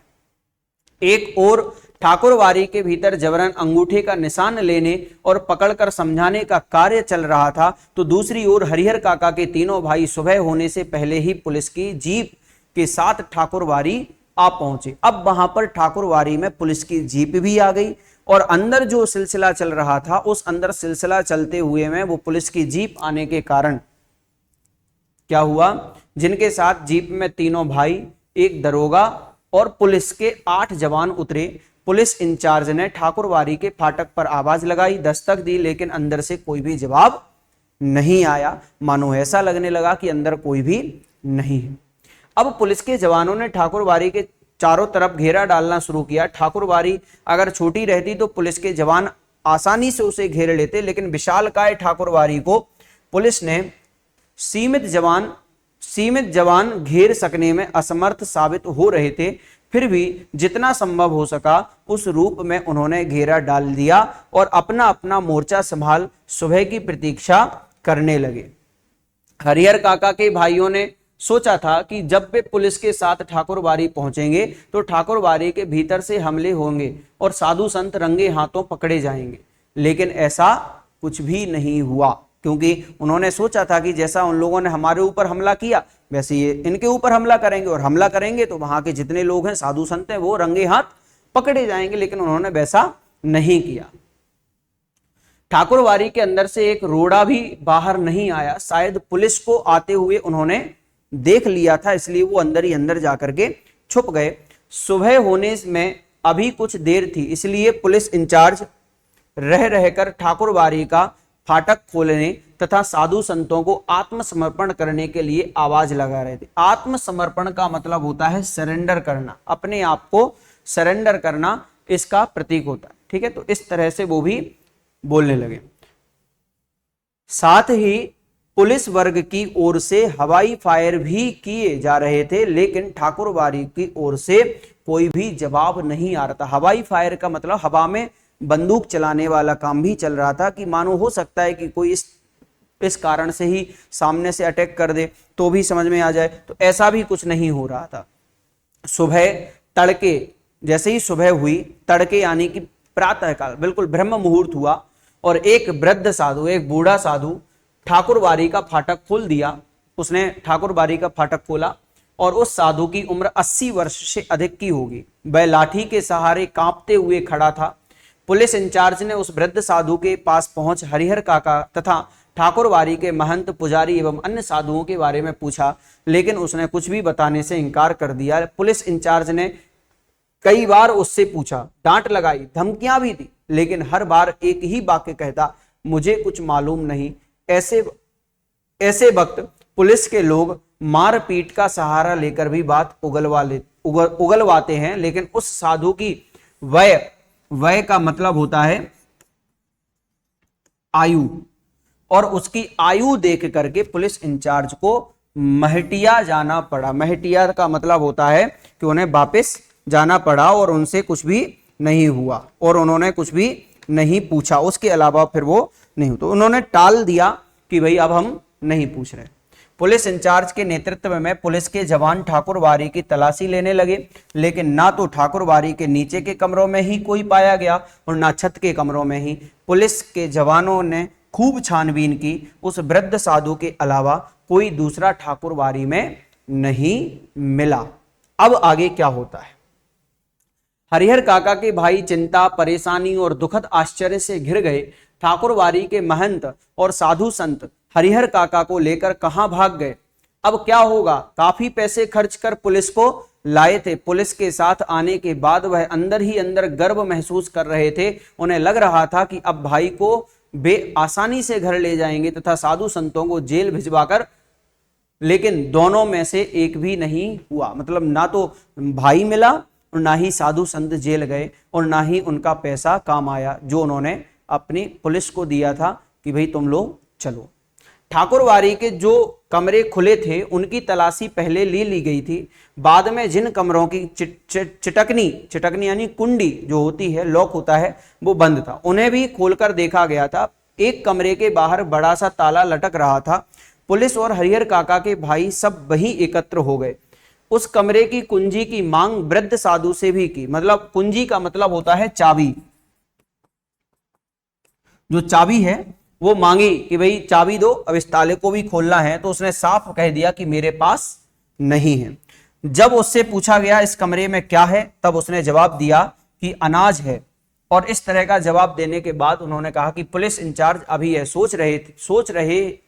सोच ही रहे थे कि इस कमरे का ताला तोड़कर देखा जाए या छोड़ दिया जाए कि अचानक उस कमरे के दरवाजे से भीतर किसी ने धक्का मारने की आवाज आई और धक्का देना शुरू किया। तो पुलिस के जवान सावधान हो गए, ताला तोड़कर कमरे का दरवाजा खोला गया। कमरे के भीतर हरिहर काका जिस स्थिति में मिले उसे देखकर उनके भाइयों का खून खौल उठा। उस वक्त अगर महंत, पुजारी या अन्य नौजवान साधु उन्हें नजर आ जाते तो वे जीते जी उन्हें नहीं छोड़ते। मतलब यह था कि महंत, साधु और अन्य जो भी थे पुजारी वो वहां से भाग गए थे, केवल हरिहर काका ही वहां पर उसमें बंद थे, कैद थे, अपनी हथकड़ी वगैरह जो भी उनको बांध रखा था जिससे। और इस स्थिति में मिलने के कारण उनके भाइयों का खून खौला और उन्हें लगने लगा कि हो सकता अगर ये भागे नहीं होते तो मैं इनको जान से मार देता, ऐसा उनके मन में आने लगा। हरिहर काका के हाथ और पांव तो बांध ही दिए गए थे, उनके मुंह में कपड़ा ठूंस कर बांध दिया गया था। हरिहर काका जमीन पर लुढ़कते हुए दरवाजे तक आए थे और पैर से दरवाजे पर धक्का लगाया था। काका को बंधन मुक्त किया गया, मुंह से कपड़े निकाले गए। हरिहर काका ने ठाकुरवारी के महंत, पुजारी और साधुओं की काली करतूतों का पर्दाफाश किया कि वह साधु नहीं, डाकू, हत्यारे और कसाई हैं कि उन्हें इस रूप में कमरे में बंद कर गुप्त दरवाजे से भाग गए, कि उन्होंने कई सादे और लिखे हुए कागजों पर जबरन उनके अंगूठे के निशान लिए, इत्यादि जो है बहुत सारी बातें पुलिस को बताई, लोगों को बताई, ये सारी बातें सामने आई। फिर क्या होता है कि हरिहर काका ने देर तक अपने बयान दर्ज कराए। उनके शब्द शब्द से साधुओं के प्रति नफरत और घृणा व्यक्त हो रही थी। जीवन में कभी किसी के खिलाफ उन्होंने इतना नहीं कहा होगा जितना ठाकुरवारी के महंत, पुजारी और साधुओं के बारे में उन्होंने ऐसा कहा। फिर इसके बाद क्या होता है, हरिहर काका अब पुनः अपने भाइयों के परिवार के साथ रहने लगे थे। इस बार उन्हें दालान पर नहीं, घर के अंदर रखा गया था, किसी बहुमूल्य वस्तु की तरह संजोकर। मतलब ऐसा रखा गया था जैसे मान लो वो हमारे घर के कोई बहुमूल्य रत्न हो, छिपाकर। उनकी सुरक्षा के लिए रिश्ते नाते में जितने सूरमा थे, मतलब जितने भी बलशाली थे, जितने भी पहलवान थे, उनको बुला लिया गया और हथियार जुटा लिए गए थे। 24 घंटे पहरे दिए जाने लगे थे।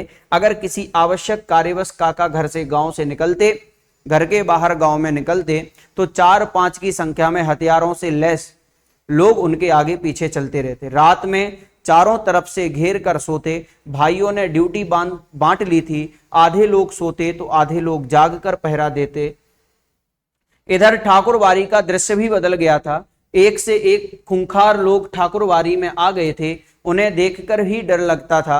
गांव के बच्चों ने तो ठाकुरवारी की ओर जाना ही बंद कर दिया। हरिहर काका को लेकर गांव प्रारंभ से ही 2 वर्गों में बट गया था। इस नई घटना को लेकर दोनों तरफ से प्रतिक्रिया व्यक्त की जाने लगी और अब हरिहर काका एक सीधे साधे और भोले किसान की अपेक्षा चतुर और ज्ञानी हो चले थे। वह महसूस करने लगे थे कि उनके भाई अचानक उनको जो आदर, सम्मान और सुरक्षा प्रदान करने लगे थे, उसकी बजाय उन लोगों के साथ उनका सगा भाई का संबंध नहीं बल्कि उनकी जायदाद है। अन्यथा वे उनको पूछते तक नहीं। इसी गांव में जायदादहीन भाई को कौन पूछता है। हरिहर काका को अब सब नजर आने लगा था। महंत की चिकनी चुपड़ी बातों के भीतर की सच्चाई भी अब वह जान गए थे। ठाकुर जी के नाम पर वह अपना और अपने जैसे साधुओं का पेट पालता है। उसे धर्म और परमार्थ से कोई मतलब नहीं। निजी स्वार्थ के लिए साधु होने और पूजा पाठ करने का ढोंग रचाया गया। साधु के बाने में महंत, पुजारी और उनके अन्य सहयोगी लोभी, लालची और कुकर्मी हैं। छल वल कल किसी भी तरह धन अर्जित कर बिना परिश्रम किए आराम से रहना चाहते हैं। अपने घृणित इरादों को छिपाने के लिए ठाकुरवारी को इन्होंने माध्यम बनाया है, एक ऐसा माध्यम जिस पर अविश्वास न किया जा सके। इसलिए हरिहर काका ने मन ही मन तय कर लिया था कि अब महंत को वे अपने पास फटकने भी नहीं देंगे, साथ ही अपनी जिंदगी में अपनी जायदाद भाइयों को भी नहीं लिखेंगे, अन्यथा फिर वह दूध की मक्खी हो जाएंगे, लोग निकाल कर फेंक देंगे, कोई उन्हें पूछेगा तक नहीं, बुढ़ापे का दुख बिताए नहीं बीतता। इस तरह से यहां पर बताया गया।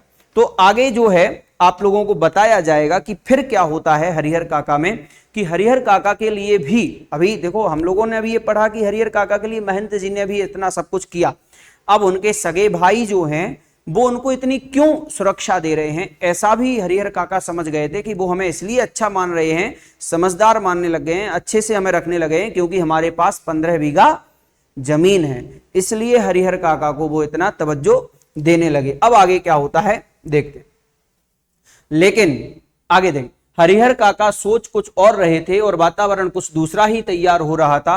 ठाकुरवाड़ी से जिस दिन उन्हें वापस लाया गया था उसी दिन से उनके भाई और रिश्ते नाते के लोग समझाने लगे थे कि विधिवत अपनी जायदाद वे अपने भतीजों के नाम लिख दें।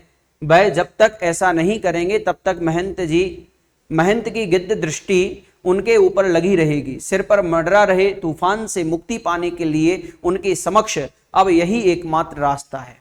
अब रिश्तेदार भी उनको यही समझाने लगे कि भैया तुम अपने पैसा जायदाद जो है वो अपने भतीजों को दे दो, अपने भाइयों को दे दो, नहीं तो महंत की जो दृष्टि है वो आज भी तुम्हारे ऊपर है और आगे भी रहेगी।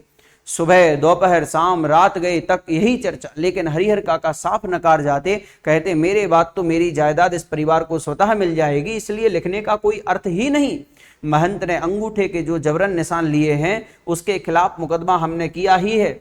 भाई जब समझाते समझाते हार गए तब उन्होंने डांटना और दबाव देना भी शुरू कर दिया, लेकिन काका इस रास्ते भी राजी नहीं हुए। स्पष्ट कह दिया कि अपनी जिंदगी में वह नहीं लिखेंगे। बस एक रात उनके भाइयों ने वही रूप धारण कर लिया जो रूप महंत और उनके सहयोगियों ने धारण किया था। मतलब यह था कि महंत जी ने जैसा रूप धारण किया था वैसा ही एक रात्रि उनके भाइयों ने भी धारण कर लिया कि भाई अब ऐसे तो काम होने वाला नहीं है, अगर मुझे इनसे जायदाद अपने नाम लिखवानी है तो हमें अब क्या करना पड़ेगा, इनको किडनैप करना पड़ेगा फिर से।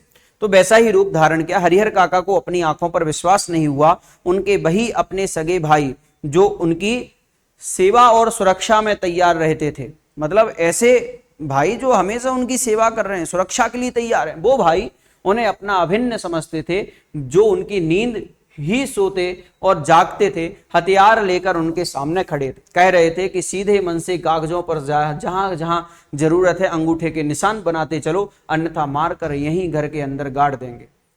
गांव के लोगों को कोई सूचना तक नहीं मिलने पाएगी और गांव के लोगों को कुछ पता भी नहीं चलेगा कि हरिहर काका कहाँ गए।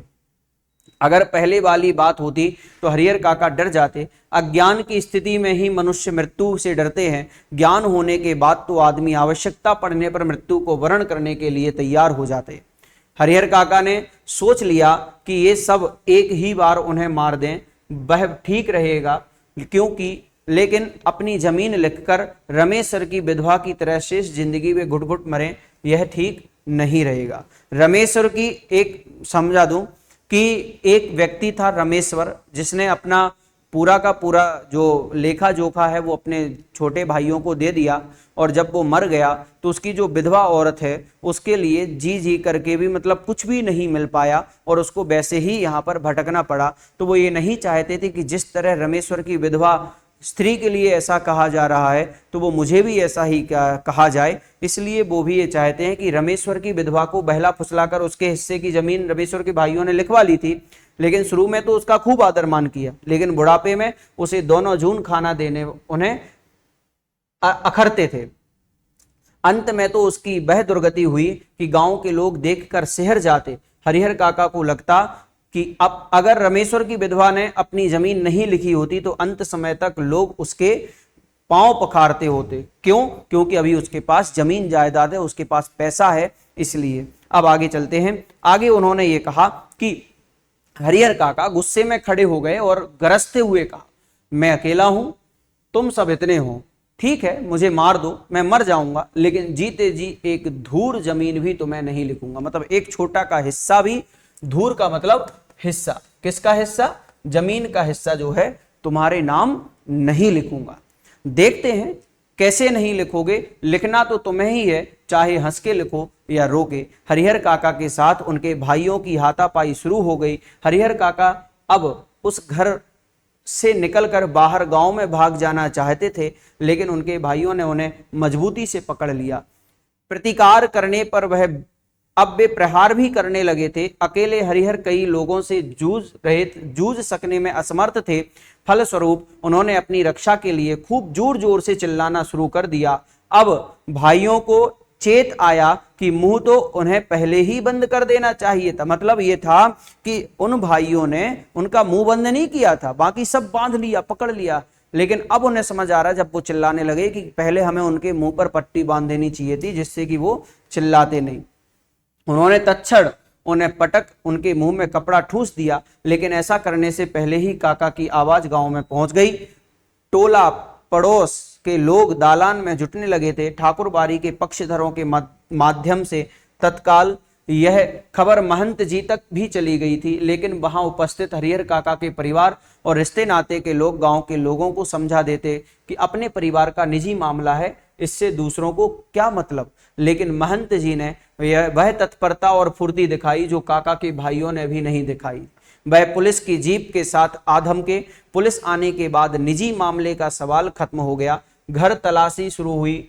फिर हरिहर काका को उससे भी बदतर हालत में बरामद किया। मतलब जिस हालत में उन्होंने ठाकुर बारी में बरामद किया था, उससे भी गई गुजरी बेकार हालत में उनको फिर से बरामद किया गया। ठाकुर बारी से बरामद किया, उससे भी कई गुजरी में। बंधन मुक्त होने और पुलिस की सुरक्षा पाने के बाद उन्होंने बताया कि उनके भाइयों ने उनके साथ बहुत जुल्म अत्याचार किया है, कि जबरन अनेक कागजों पर उनके अंगूठे के निशान लिए हैं, कि उन्हें खूब मारा पीटा है, कि उनकी कोई भी दुर्गति बाकी नहीं छोड़ी है, कि अगर और थोड़ी देर तक पुलिस नहीं आती तो वह उन्हें जान से भी मार देते। इस तरह का उन्होंने बयान जो है पुलिस को दे दिया था।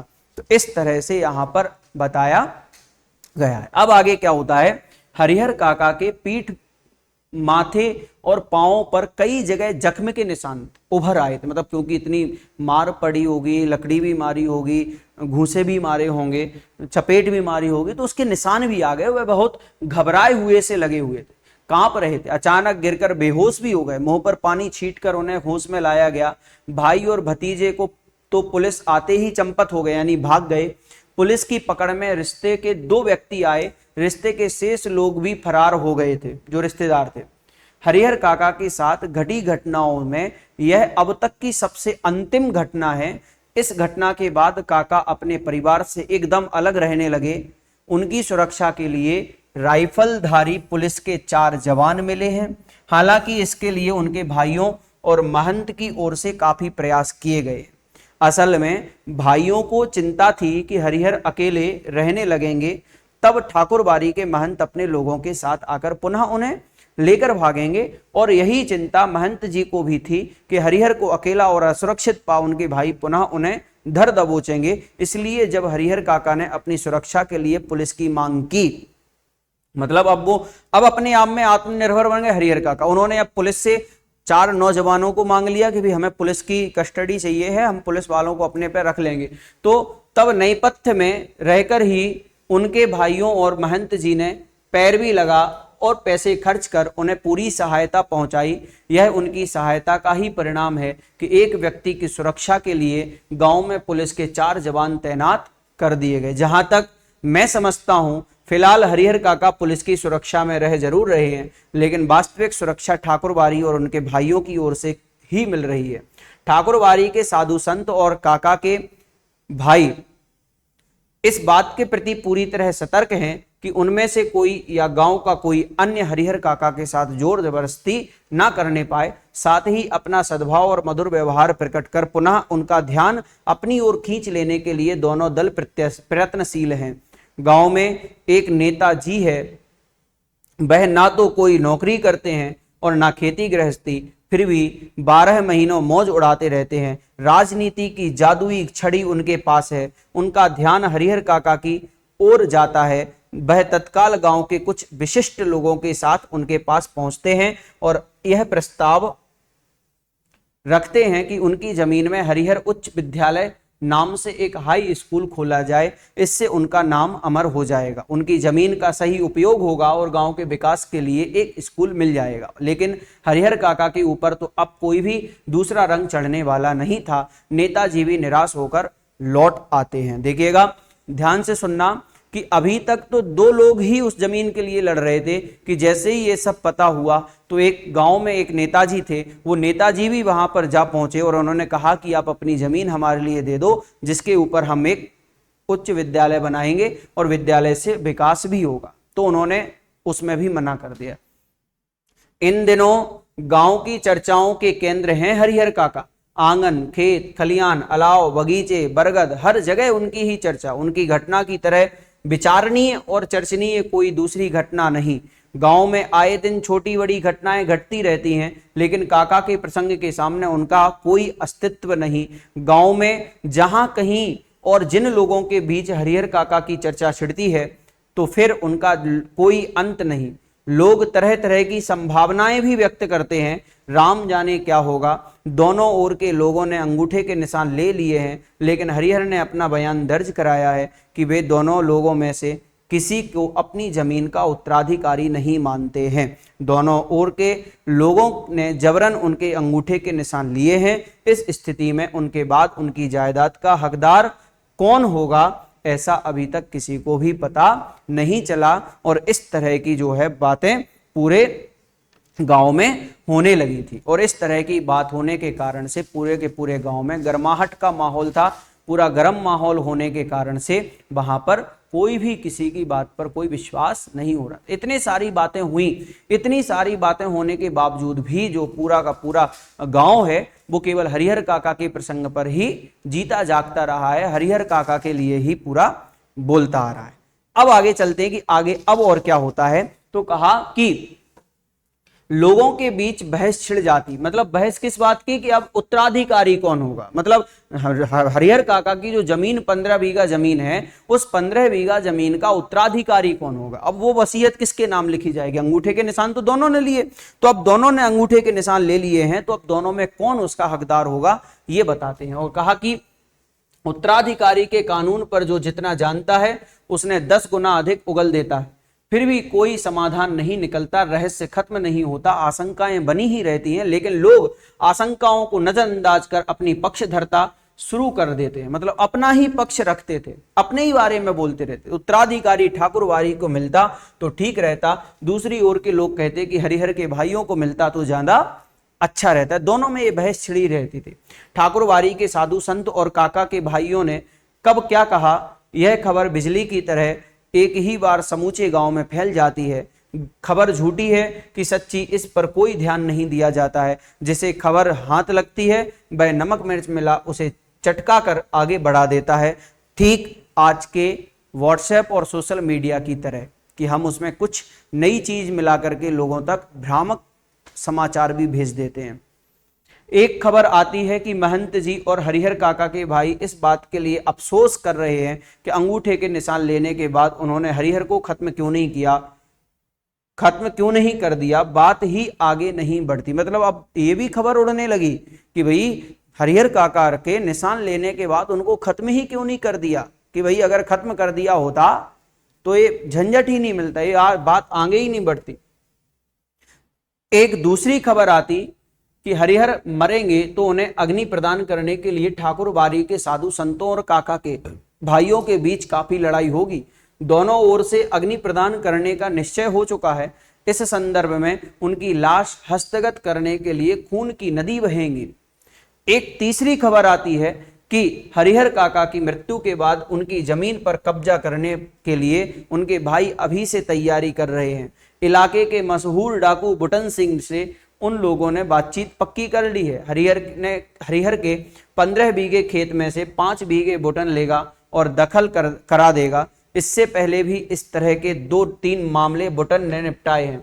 पूरे इलाके में उसके नाम की तूती बोलती, तूती बोलने का मतलब है कि उसके बारे में उसका नाम चलता है। एक चौथी खबर आती है कि महंत जी ने निर्णय ले लिया है हरिहर की मृत्यु के बाद देश के कोने कोने से साधुओं और नागाओं का वह बुलाएंगे। मतलब उनकी मृत्यु होगी तो शहर के बहुत बड़े बड़े साधुओं को वो अपने यहाँ पर बुलाएंगे। रहस्यात्मक और भयावनी खबरों से गांव का आकाश आच्छादित हो गया, मतलब पूरा ढक गया। पूरे गांव में ये सारी बातें होने लगी और बातें होने के साथ साथ ऐसा दिन प्रतिदिन आतंक का माहौल गहराता जा रहा है। सबके मन में यह बात है कि हरिहर कोई अमृत पीकर तो नहीं आए हैं, एक ना एक दिन उन्हें मरना ही है। फिर एक भयंकर तूफान की चपेट में यह गांव आ जाएगा। उस वक्त क्या होगा कुछ कहा नहीं जा सकता। यह कोई छोटी लड़ाई नहीं, एक बड़ी लड़ाई है। जाने अनजाने पूरा गांव इसकी चपेट में आएगा ही। इसलिए लोगों के अंदर भय भी है और प्रतीक्षा भी, एक ऐसी प्रतीक्षा जिसे झुटला कर भी उसके आगमन को टाला नहीं जा सकता। और हरिहर काका वह तो बिल्कुल मौन हो अपनी जिंदगी के शेष दिन काट रहे हैं। एक नौकर रख लिया है, वही उन्हें बनाता खिलाता है। उनके हिस्से की जमीन में जितनी फसल होती है उससे अगर वह चाहते तो मौज की जिंदगी बिता सकते थे, लेकिन वह तो गूंगेपन का शिकार हो गए थे। अब वो कुछ बोलते भी नहीं थे, ऐसे लगते जैसे वो गूंगे हो। कोई बात कहो, कुछ पूछो, कोई जवाब नहीं। खुली आंखों से बराबर आकाश को निहारा करते हैं। सारे गांव के लोग उनके बारे में बहुत कुछ कहते सुनते हैं, लेकिन उनके पास अब कहने के लिए कोई भी बात नहीं है, ऐसा यहां बताया। अब आगे कहते हैं कि पुलिस के जवान हरिहर काका के खर्चे पर खूब मौज मस्ती कर रहे हैं। जिसका धन वह रहे उपास, खाने वाले करे विलास। अब तक जो नहीं खाया था दोनों जून उनका भोग लगा रहे हैं। मतलब इस चैप्टर से हमने ये सीखा कि भाई हमारे लिए कभी भी किसी भी कोई भी परिस्थिति में आ जाएं, अपने आप पर इतने दृढ़ रहो कि हमें दूसरे की सहायता लेने की जरूरत ना पड़े। अगर क्या पता दूसरे के मन में क्या चल रहा है, अगर मान लीजिए वो ठाकुर बारी के महंत की तरह निकला तो वो भी हमारे चिकनी चुपड़ी बातों में डाल करके और हमें क्या कर लेगा, बिल्कुल लूट लेगा। और अगर हमारे ही कोई सगे संबंधियों में अगर कोई ऐसी बातचीत आई तो वो भी हमारे साथ ऐसा ही कर सकता है। तो बच्चों ध्यान रखना, इस चैप्टर से केवल हमें क्वेश्चन आंसर नहीं बल्कि एक जिंदगी की सीख लेनी है कि हर परिस्थिति में आगे कैसे बढ़ना है और हर परिस्थिति में अपने आप को कैसे सुदृढ़ बनाना है। चलिएगा आज के इस प्रश्नोत्तर की ओर चलते हैं, जिसमें पहला प्रश्न है हरिहर काका के लिए कि कथावाचक और हरिहर काका के बीच क्या संबंध है और इसके क्या कारण है। कथावाचक जो कथाओं को बोलते हैं उनका, और इसमें तो देखें कथावाचक और हरिहर के बीच मधुर आत्मीय और गहरे संबंध हैं।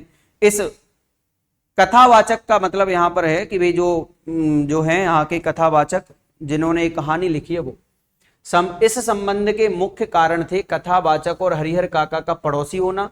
बचपन में हरिहर काका का कथावाचक से खूब प्यार और खूब दुलार देना तथा बड़ा होने पर कथावाचक और हरिहर काका का आपस में मित्रता का संबंध स्थापित हो जाना, जिसके कारण हरिहर काका और कथावाचक का मतलब यहां पर है कवि, लेखक, जो इस पाठ के लेखक हैं उनका और हरिहर काका का क्या संबंध वो बताना है।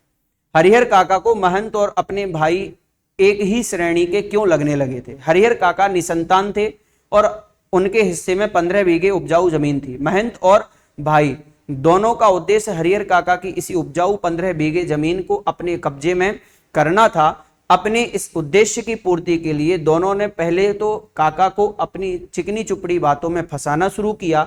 जब उससे भी बात नहीं बनी तो उन पर ताकत का प्रयोग करना शुरू कर दिया। दोनों ही उनकी जमीन को हथियाने के लिए किसी भी हद तक जा सकते थे, इसलिए हरिहर काका को महंत और भाई एक ही श्रेणी के लगने लगे थे।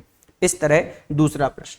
तीसरा प्रश्न है कि ठाकुरवारी के प्रति गांव वालों के मन में अपार श्रद्धा के जो भाव हैं उससे उनकी किस मनोवृत्ति को पता चलता है, मतलब उससे क्या मन की बात पता चलती है। तो देखिए ठाकुरवारी के प्रति गांव वालों के मन में जो अपार श्रद्धा के भाव थे उनसे गांव वालों की ठाकुरवारी के प्रति अगाध विश्वास, भक्ति भावना, ईश्वर में आस्तिकता और इस एक प्रकार की अंधश्रद्धा जैसी मनोवृत्तियों का पता चलता है, क्योंकि गांव वाले अपनी हर छोटी बड़ी सफलता का श्रेय किसको देते थे, ठाकुरवारी को देते थे। इसलिए ठाकुरवारी और गांव वालों के प्रति जो अपार श्रद्धा है वो यहाँ पर व्यक्त की जाती है।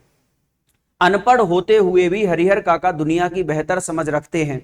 कहानी के आधार पर स्पष्ट कीजिए ऐसा कब उन्हें लगने लगा कि मैं अनपढ़ हूं लेकिन फिर भी वो बहुत कुछ समझते हैं। तो हरिहर काका अनपढ़ थे फिर भी उन्हें दुनियादारी की बेहद समझ थी। वे यह जानते थे कि जब तक जमीन उनके पास है तब तक सभी उनका आदर करेंगे। उनके भाई लोग उनसे जबरदस्ती जमीन अपने नाम कराने के लिए डराते थे तो उन्हें गांव के दिखावा करने जमीन हथियाने वालों की याद आ जाती थी। काका ने उन्हें नारकीय जीवन जीते देखा था, इसलिए उन्होंने ठान लिया था चाहे महंत उकसाए, चाहे भाई दिखावा कराए, कुछ भी हो वह जमीन किसी को भी नहीं देंगे। इन बातों से स्पष्ट होता है कि काका अनपढ़ होते हुए भी दुनियादारी की बेहतर समझ रखते थे।